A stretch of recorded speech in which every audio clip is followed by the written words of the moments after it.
우리 찬양 사랑하는 나의 아버지 이름 높여드립니다. 함께 찬양하겠습니다.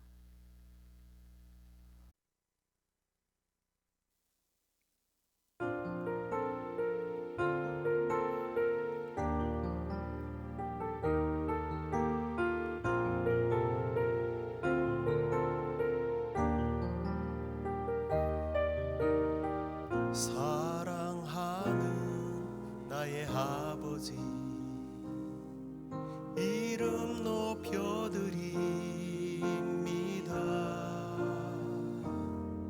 주의 나라 찬양 속에 임하시니 능력에 주께 찬송하되 전능하신 하나님 찬양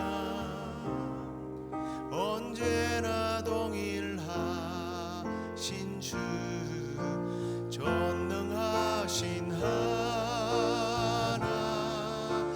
찬양 영원히 다스리네.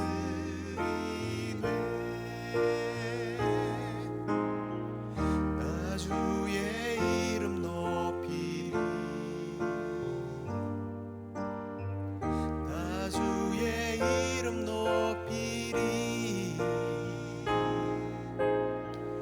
하늘 높이 들린 깃발처럼 주의 이름 높이리 전능하신 하나님 찬양 언제나 동일하신 주 전능하신 하나님 찬양 영원히 다스리네. 영원히 다스리네.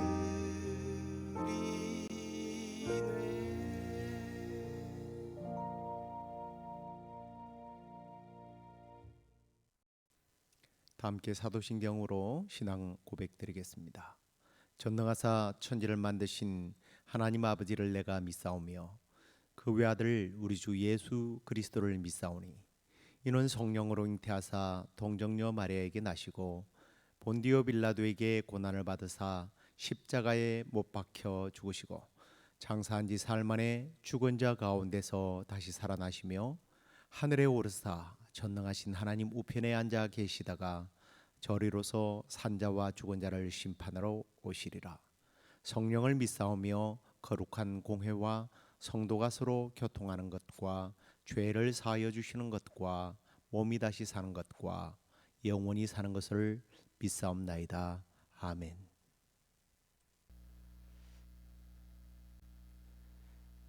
우리 찬송을 하나 더 하도록 하겠습니다. 전능왕 오셔서 함께 찬양하겠습니다.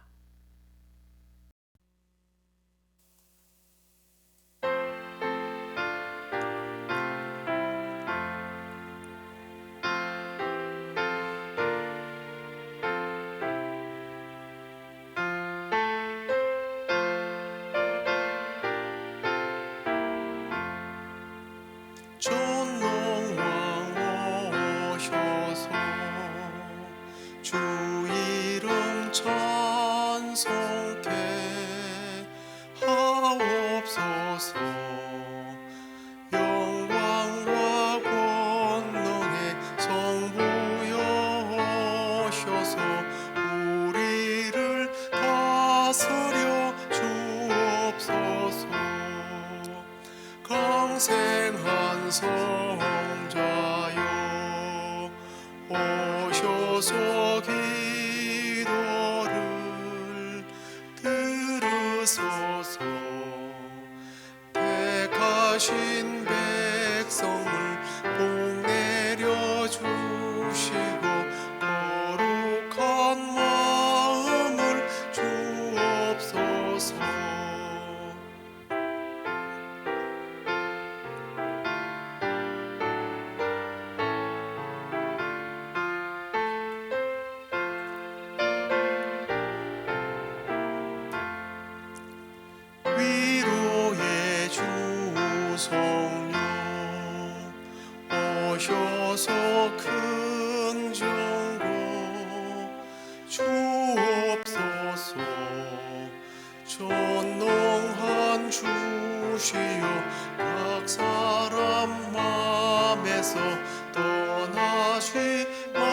하시고 계십소서. 성삼위일체께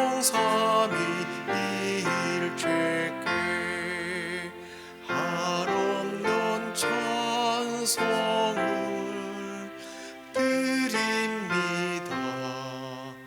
존귀한 주님을 영광 중배옵고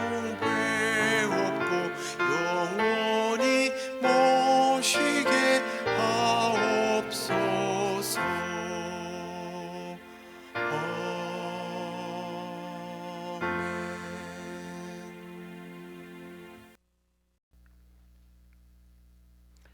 우리가 하나님 말씀을 함께 읽도록 하겠습니다. 사무엘하 6장 6절로부터 14절까지 말씀입니다. 그들이 나곤의 타작 마당에 이르러서는 소들이 뛰므로 우사가 손을 들어 하나님의 궤를 붙들었더니 여호와 하나님이 우사가 잘못함으로 말미암아 진노하사 그를 그곳에서 치시니 그가 거기 하나님의 궤 곁에서 죽으니라. 여호와께서 우사를 치심으로 다윗이 분하여 그곳을 베레스우사라 부르니 그 이름이 오늘까지 이르니라. 다윗이 그날에 여호와를 두려워하여 이르되 여호와의 궤가 어찌 내게로 오리요 하고 다윗이 여호와의 궤를 옮겨 다윗성 자기에게로 메어가기를 절기하지 아니하고 가드 사람 오벳 에돔의 집에 메어간지라. 여호와의 궤가 가드 사람 오벳 에돔의 집에 석 달을 있었는데 여호와께서 오벳 에돔과 그의 온 집에 복을 주시니라. 어떤 사람이 다윗 왕에게 아뢰어 이르되 여호와께서 하나님의 궤로 말미암아 오벳 에돔의 집과 그의 모든 소유에 복을 주셨다 한지라. 다윗이 가서 하나님의 궤를 기쁨으로 메고 오벳 에돔의 집에서 다윗성으로 올라갈새 여호와의 궤를 맨 사람들이 6걸음을 가매 다윗이 소와 살찐 송아지로 제사를 드리고 다윗이 여호와 앞에서 힘을 다하여 춤을 추는데 그때에 다윗이 배에 에봇을 입었더라. 아멘. 예. 오늘은 이제 인생의 최우선 순위가 되는 예배 두 번째 시간입니다. 지난주에 시간이 없어서 다 전하지 못한 말씀을 함께 나누도록 하겠습니다. 지난주에는 예배를 회복하기 위한 다윗의 노력에 대한 말씀을 나누었는데요. 우리는 다윗이 지난 시간에 통합 왕이 된 후에 블레셋과 전쟁에서 승리한 다음 자신의 승리를 기념하는 전승비를 세우거나 자신의 통치 능력을 사람들에게 알리는 일을 한 것이 아니라 하나님을 온전히 높이고 영화롭게 하는 일, 바로 하나님을 예배하는 것이 최우선 순위임을 알고 법궤를 옮기려는 그러한 시도를 했다라는 말씀까지 우리가 나누었습니다. 자, 하나님을 섬기고 하나님을 위하여 일하고 예배하면서 하나님을 높일 때 하나님께서는 우리들도 높여주신다는 사실을 우리가 그런 말씀을 통해서 깨닫게 됩니다. 자, 오늘은 이제 이 법궤를 이동시키는 과정을 통해서 우리가 하나님의 일을 하고 하나님을 특히 예배하는 데 있어서 열정도 중요하지만 그러한 하나님을 높이는 일이 나의 방식, 나의 경험으로 하는 것이 아니라 하나님이 원하시는 뜻대로 믿음 생활을 해야 된다, 예배 생활을 해야 된다라는 것을 우리가 함께 좀 배우는 시간을 갖도록 하겠습니다. 자, 이제 법궤를 이제 이동시키는 과정들인데요. 이 법궤의 회복은 그 기물들을 다시 모으는 것과 하나님께서 명령하신 대로 그것들을 다시 정돈하고 이제 배열해서 하나님을 예배하는 것. 그러니까 이 법궤가 온전히 회복된다라는 것은 하나님의 영이 거기에 거하시기 때문에 하나님께서 영광을 받으시고 하나님께서 그 법궤를 중심으로 해서 하나님은 백성들을 만나 주시고 죄를 사하여 주시고 말씀해 주시고 치유의 역사를 일으켜 주신다는 그런 의미입니다. 자, 그럼 이제 이런 법궤를 이동하는 데 있어서 먼저 이제 이 언약궤라는 것이 하나님의 궤가 어떤 것인지를 좀 살펴보겠는데요. 이 하나님의 궤, 그야말로 상자를 의미합니다. 근데 이 상자라는 것이 한마디로 좀 표현을 해보면 이것은 어떤 뭔가를 담는 그릇이에요. 그래서 언약궤는 성전을 재건하는데 가장 중요한, 성전이 있어야 되는 가장 중요한 역할이 뭡니까? 하나님이 거기 계셔야 되잖아요. 임마누엘 하시는 하나님. 그래서 제가 조금 전에 그릇이라고 비교를 했는데요. 어떤 의미에서 이 궤는요, 맞는 표현일지는 모르겠습니다만 하나님을 담는 그릇입니다. 기물이니까요. 그런 의미를 담고 있어요. 근데 이제 이게 신약 시대에 있어서는 뭡니까? 하나님의 세우신 교회죠. 그리고 또 한편으로는 이 교회는 다른 의미로는 성도들의 마음을 의미하기도 합니다. 하나님이 우리의 마음에 찾아와 계시니까요. 그래서 하나님이 교회 가운데, 신약 시대는 또 우리 마음 가운데 계셔서 우리를 만나 주시고 우리를 회복시키시고 우리를 인도해 주시고 말씀해 주시고 우리의 죄를 사하여 주시는 그런 의미죠.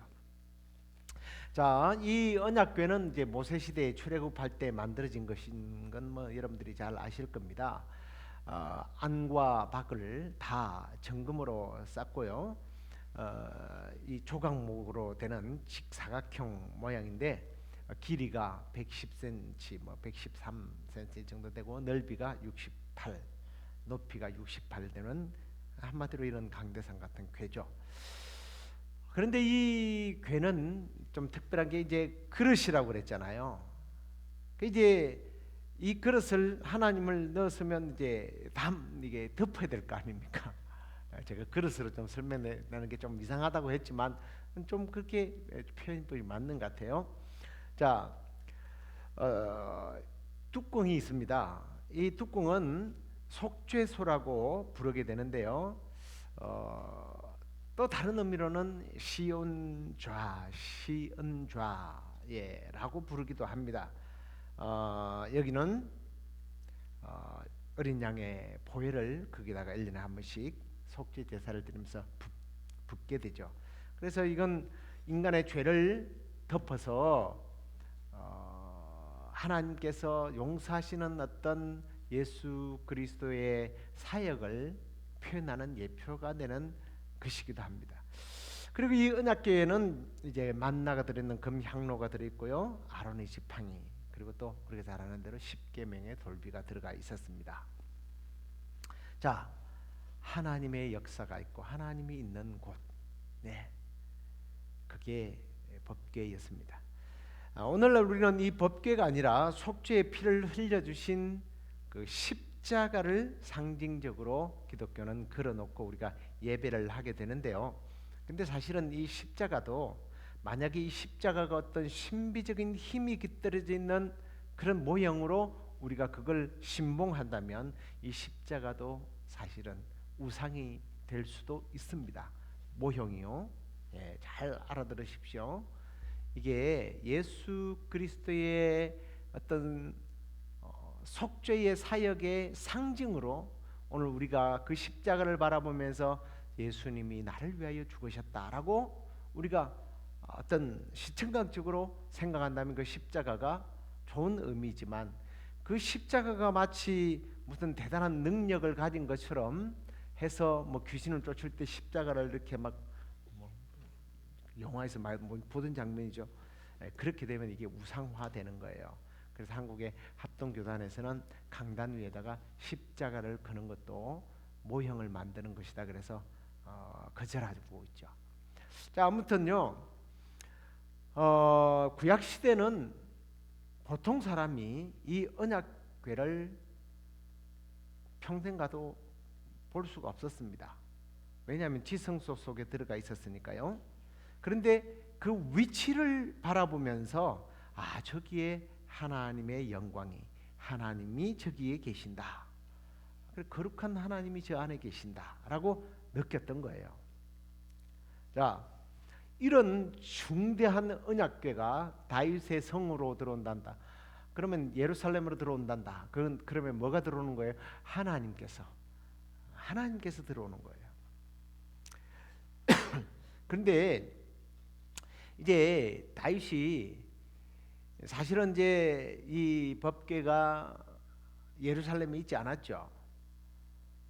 오래전에 엘리 제사장의 아들들이 하나님의 상징인 법궤가 전쟁터에 나가면 이길 줄 알고, 제가 아까 말했죠, 십자가를 넣던 무슨 대단한 능력이 있는 줄 알고 그 십자가를 모형을 앞세우다가, 법궤를 앞세우다가 법궤가 아무런 역할을 하지 않자 블레셋에 패하게 되고 그 법궤가 빼앗기게 됩니다.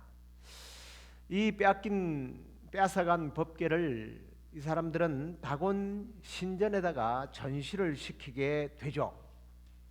하나님을 모욕하겠다는 겁니다.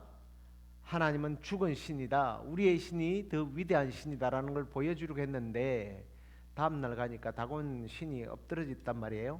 우연인 줄 알고 다시 신상을 세워놨는데 그 다음날은 아주 꼬꾸라서 모가지가 부러지고 팔다리가 다 끊어져 나가는 거예요. 두려워서 그들은 아스타롯이라고 하는 곳으로 또 옮기게 됩니다. 그런데 7개월 동안 거기 옮겨두면서 그곳에서 막 독종에 시달리고 하나님의 저주가 임하게 되니까 이스라엘로 돌려보내게 됩니다. 그때 우리가 잘 아는 베스메스로 가는 엄마 소의 이야기가 거기서 나오죠. 자, 그리고 이제 기랏 여야림이라는 곳에서 아비나답의 집에서 20년을 머물게 됩니다. 이 지역은 예루살렘에서 한 10마일 정도 되는 곳인데요. 자, 이 아비나답과 엘리야살이 그곳에서 하나님을 잘 모시면서 복을 받게 되죠. 그 다윗이 하나님의 상징이 되는 이 법궤를 드디어 블레셋을 물리치고 자기가 왕이 된 후에 모셔오게 되는 거예요. 근데 이제 문제는 우리가 읽은 본문에 보면 이동하는 가운데 방법이 잘못되어서 사고가 일어나게 됩니다. 이전에 하나님은 이 법궤를 옮길 때는 분명한 절차를 두었습니다. 이걸 옮기기 위해서는 금으로 만든 막대기를 끼워서 금고리가 양옆에 이렇게 부착되어 있죠. 거기다 끼워서 반드시 레위 사람들이 또 제사장들이 이걸 어깨에다가 메어서 사람이 운반을 해야 합니다. 그 방법이 어쩌면 좀 불편할 수도 있었겠죠. 그래서 다윗은 10마일이나 되니까 얼마나 뭡니까? 사람이 그걸 옮긴다는 것이 좀 힘들 것 같단 말이에요. 그래서 마음도 급하고 빨리 찾아오고 싶고 이런 마음들 때문에 충동적으로 이 일을 실행하게 됩니다. 모양새는 참 좋았죠. 6장 우리가 읽었던 6장 그 앞부분에 보면 사람들을 3만 명이나 동원을 했습니다. 그리고 여러 악기로 연주를 하면서 대대적인 프레이드를 한 거죠. 그런데 이 교회가 새로 만든 술에 의해서 잘 오다가 낙원의 타작마당에 이르게 되자 소들이 날뛰게 됩니다. 그때 우사가, 그 이름이 참 그래서 그런가요? 우사 이러면서 그거를 붙잡다가요, 하나님의 방법으로 하지 않는 것을 하나님께서 사실은 몸부림치는 어떤 거절하는 내용이잖아요. 그걸 잡다가 그냥 불행하게 죽게 되죠. 그 과정을 8절에서는 이렇게 기록을 하고 있습니다. 여호와께서 우사를 치심으로 다윗이 분하여 그곳을 베레스 우사라 불렀다, 이렇게 나옵니다. 다윗이 하나님께서 우사를 치시는 걸로 보고 이 말씀을 보면 마치 분하게 여겼다. 누구에게? 하나님께. 뭐 이렇게 이해할 수 있습니다만 그렇지 않습니다. 바로 그 다음 절에 보면 하나님을 두려워했다라는 말씀이 나오죠. 9절에. 다시 하나님을 두려워하는데 어떻게 자기가 하나님을 보고 화를 내겠습니까? 이건 이제 학자들이 그렇게 해석을 해요. 그렇게 손으로 함부로 만졌던 우사에 대해서 화를 냈고 또 자기 자신이 잘못된 방법으로 이 일을 했다는 것에 대해서 자기 자신을 죄책하는 그런 행동이었다라고 얘기하는데 그게 맞는 것 같죠? 자, 아무튼 이 사고로 인해서 하나님의 궤가 예루살렘에 들어오지 못하고 오벳 에돔의 집에 머물게 됩니다. 야, 좀 편리하게 빨리 충동적으로 막 뭔가 퍼레이드를 해서 했는데 이런 일이 일어난 거란 말이에요. 그런데 어떻게 이런 열정을 하나님께서 열정에 찬물을 끼얹을 수 있을까라고 우리는 의아한 생각을 할 수도 있습니다. 사실 보세요. 블레셋 사람들이 하나님의 법궤를 빼앗았을 때 제사장이 메어갔습니까? 아마 그들도 뭐 수레에다가 대충 가져갔을 거예요. 다곤 신전에 놓았을 때도 그 사람들은 손으로 다 만졌어요. 그리고 한번 이스라엘로 돌려보낼 때도요, 베스메스로 돌려보낼 때도 그 수레에다가 실어서 운반하지 않았습니까? 그런데 그들에게는 아무런 화가 없었는데 왜 이스라엘 사람들에게 이런 일이 일어났을까? 그리고 이 일을 주동적으로 감당했던 우사라는 사람에게 이런 불행이 찾아왔을까? 좀 의아한 생각 혹은 불만이 생길 수도 있을 겁니다. 그러나 하나님께서는요, 불신자를 대하는 하나님의 어떤 관점, 그리고 성도들을 대하는 하나님의 관점, 태도, 이게 분명히 다르다는 것을 우리는 여기서 발견하게 되죠. 불신자는 몰라서 그렇지만 하나님을 알면서도 하나님을 자기 마음대로 모시려 해서는 안 된다는 거예요. 하나님께서는 사람들이 지켜야 할 율법들을 정하셨습니다. 그런데 이것이 불신자들에게 해당되는가 하는 겁니다. 오늘 말씀으로 보면 불신자에게는 상관이 없는 것 같아요. 그래서 믿지 않는 사람들이 죄를 짓는 모습을 보면서 하나님께서 하나님의 법에 위배되면 하나님께서 그들을 칠 수도 있습니다. 그렇지만 하나님은 그들에게 큰 관심이 없어요. 그들이 얼마나 의롭게 살고 얼마나 죄를 짓고 별 관심 없어요. 반대로 하나님은 우리 성도들에 대해서 엄청난 관심을 가지고 계시다는 것을 우리가 알아야 합니다. 다시 말해서 믿는 사람들이 하나님의 뜻대로 살려고 하는 영적 싸움을 싸우면서 몸부림치는 모습, 이걸 하나님께서는 관심을 갖고 계시다는 것을 잊지 마시기 바랍니다. 그런데 우리는 열정을 앞세워서 내 경험과 신앙생활을 해온 스타일대로 그냥 하나님이 기뻐하시니까 내 방식대로 예배하고 내 방식대로 말씀을 이해하고, 그건 우리 성도들이 조심하셔야 할 부분이라는 것을 우리가 이 말씀 속에서 깨닫게 되죠. 자, 아무튼 이제 이러한 일로 다윗은 혼나고 하나님의 궤를 옮기는 것을 스탑을 합니다. 그런데 문제는 오벳 에돔의 집에 있는 동안 하나님께서 그 가정에 함께 했기 때문에 하나님이 복을 내리신 거예요. 물론 다곤 신전에 있을 때는 하나님 저주를 내렸지만 이건 이제 하나님의 백성의 집에 있을 때 하나님의 임재를 믿는 자들에게는 하나님께서는요, 큰 은혜를 베풀어 주셨다는 거예요. 하나님이 함께하는 복. 이제 하나님이 여러분의 가정 가운데, 여러분의 마음속에, 또 우리 교회 가운데 함께 하심으로 하나님께서 오벳 에돔의 집에 내리셨던 그러한 복을 충만하게 내려주시기를 간절히 축원합니다. 자, 그래서 이제 다윗이 그 소문을 듣게 됩니다.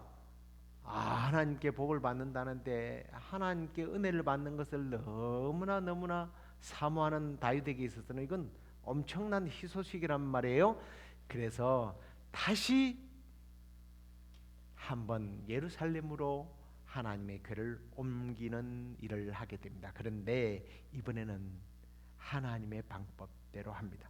오늘 우리가 읽은 본문에서는 좀 간단하게 기록되어 있습니다만 역대상 15장 11절 이하를 보면 제사장 사독과 아비아달 그리고 레위인 우리엘, 아사야, 요엘, 스마야 또 엘리엘 그리고 암미나답이라고 하는 이 사람들이요 8명이 하나님의 궤를 옮기는 일을 감당하게 됩니다. 아마 다윗이 우사의 죽음을 보면서 하나님의 궤를 옮기는 법이 잘못되었다는 것을 깨닫고 우리식으로 말하면 회개하고 하나님의 뜻대로 이제는 하기로 결정한 것입니다. 인간의 방법 경험이 아니라 하나님의 뜻대로 살기로 작정한 거죠. 하나님의 백성은 하나님의 방법대로 살아야지. 앞에도 말씀 자꾸 반복합니다만은 내 경험, 세상적인 상식, 이론으로 사는 게 아니에요. 자, 그렇습니다. 이제 이 말씀을 좀 마무리하도록 하겠는데요. 이 사건은 다윗에게만 교훈이 된 것이 아니라 오늘 우리에게 말씀하고 있음을 우리가 잊지 말아야 합니다.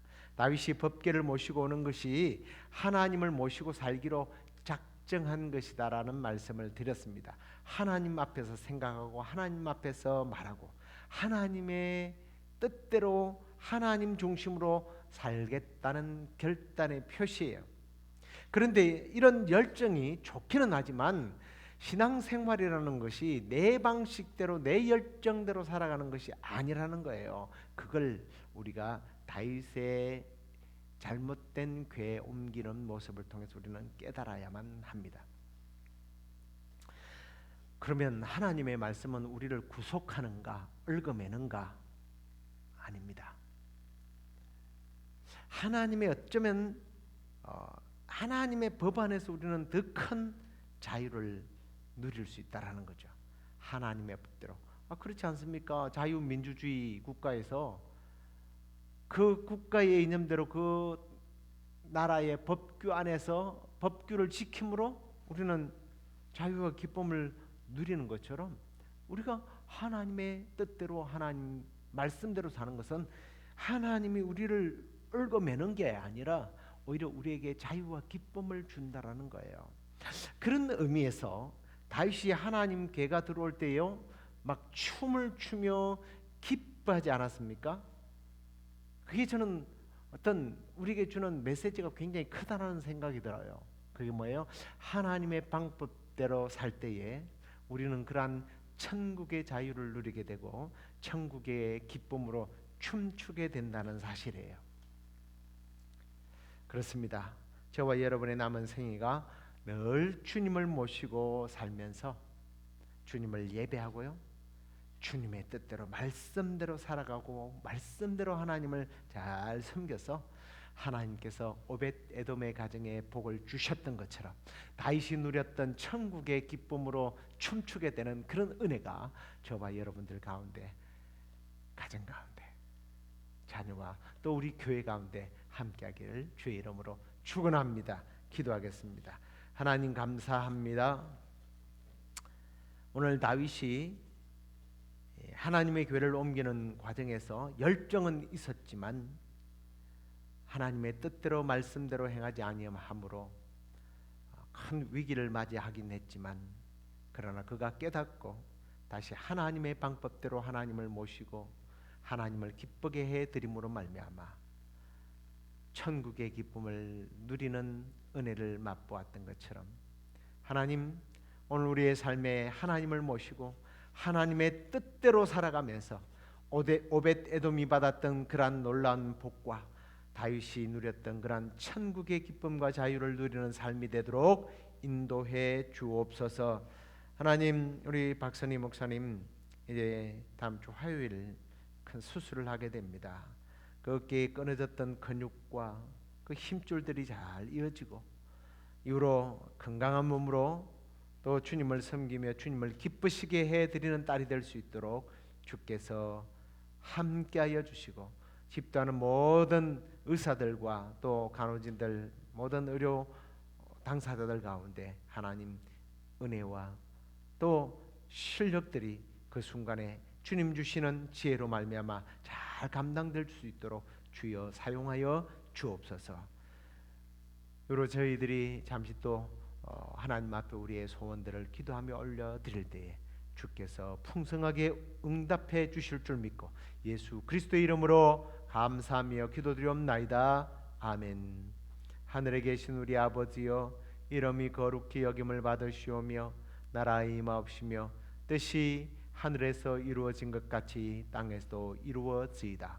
오늘날 우리에게 일용할 양식을 주옵시고 우리가 우리에게 죄 지은 자를 사하여 준 것 같이 우리의 죄를 사하여 주옵시고 우리를 시험에 들게 하지 마옵시고 다만 악에서 구하옵소서.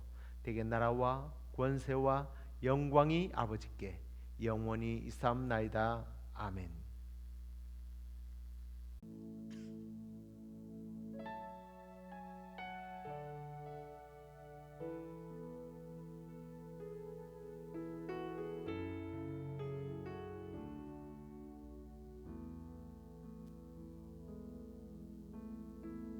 내 백성이 나를 떠나 돌아섰지만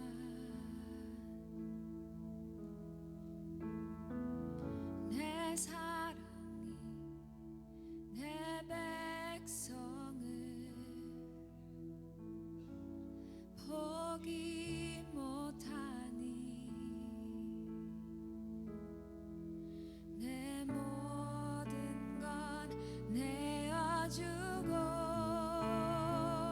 나 그들을 얻으리라. 여호와께 돌아가자.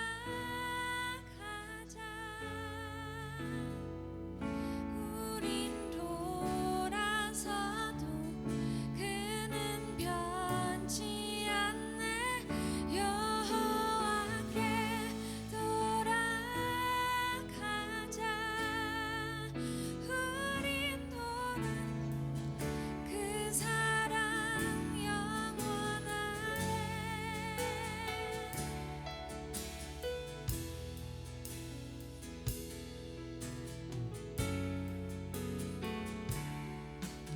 한 번 더 같이 고백하겠습니다.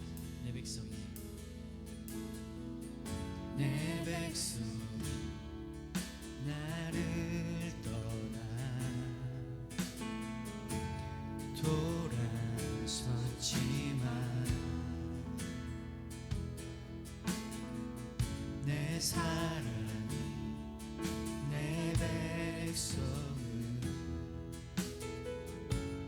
포기 못하네.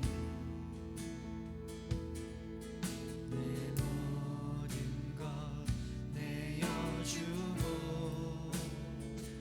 나 그들을 얻으리라. 여호와께 돌아가자.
아멘. 이 시간 같이 기도할까요?